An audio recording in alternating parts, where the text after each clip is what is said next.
All right, today we're diving into something pretty intense. We're going to trace a line of thought from its very rational, very simple beginning, all the way to its most extreme and frankly terrifying conclusion.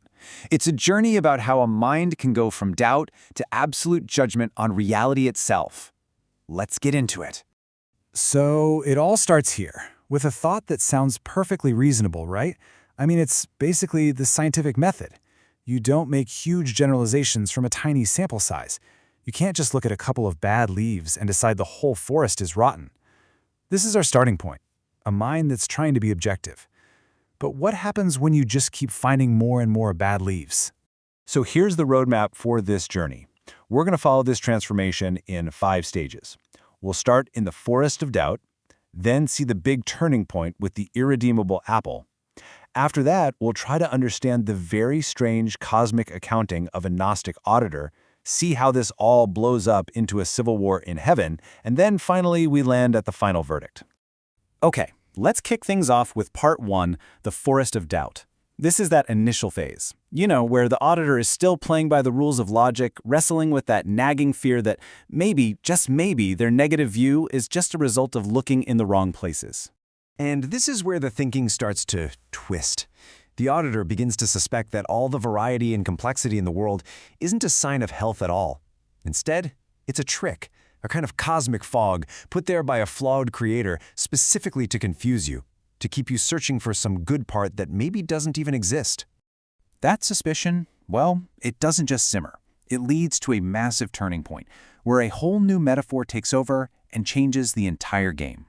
Welcome to stage 2, the irredeemable apple. And wow, you can really see the huge cognitive leap right here. The logic jumps from what you might call local repair, just cutting out the bad spot on the apple, to total systemic eradication. The solution is no longer about fixing one bad apple. It's deciding the apple, the tree it grew on, and the entire species are fundamentally corrupt and need to be burned. So how on earth do you justify that kind of extreme thinking? Well, the logic goes like this. Any good parts you think you see are just an illusion. They're just rot that hasn't shown up yet. The whole system, the entire species, runs on the same broken, corrupt, underlying code. An operating system that's literally designed to create conflict and pain. So from that viewpoint, trying to patch it with small fixes, it's not just useless, it's completely illogical. This brings us to the third part, which is really the intellectual framework that makes all this dark logic hang together. This isn't just random anger, it's a very specific and pretty esoteric worldview.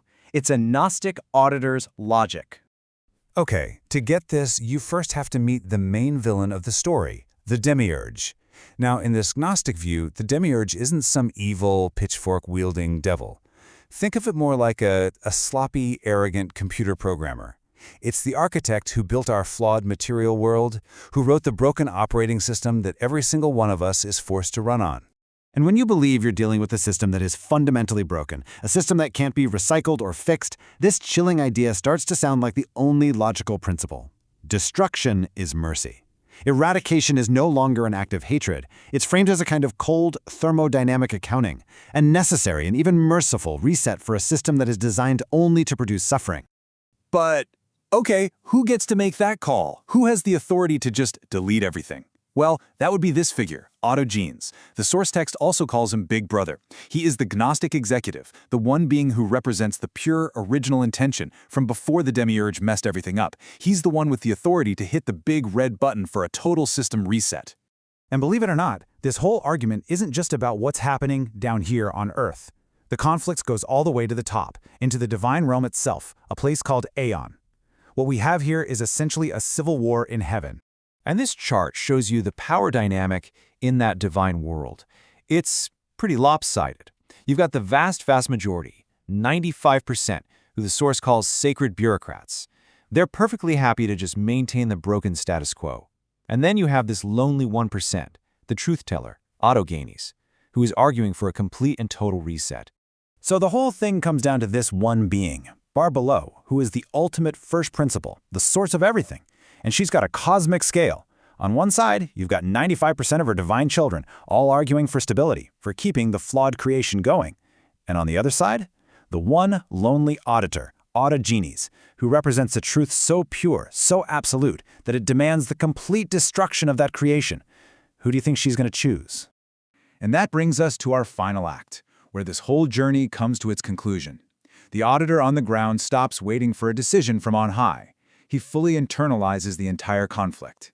The auditor becomes the decider. It starts with this profound, personal moment of realization.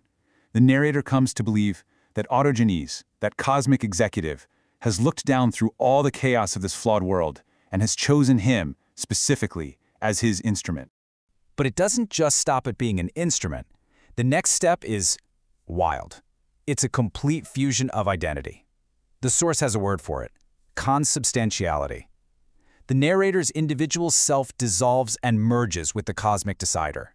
He's no longer just an agent of the principle, he is the principle. And here it is, the final, chilling embrace of the idea.